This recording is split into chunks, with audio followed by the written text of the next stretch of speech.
后来镜头锁登来台湾，来看台北地检署侦办惊吓因命案到一个段落。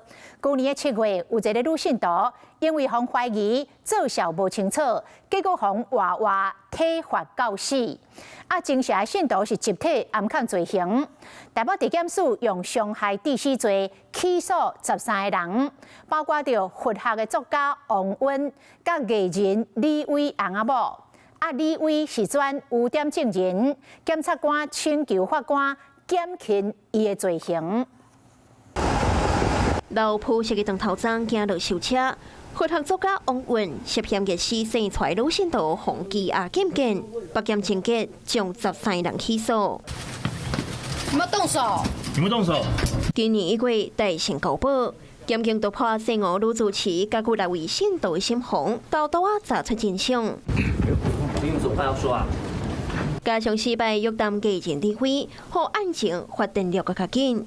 13位被告中，包括进行领袖王棍、姓吴女主持李伟翁仔某加9位信徒，方依照伤害致死、强制等等的罪嫌起诉。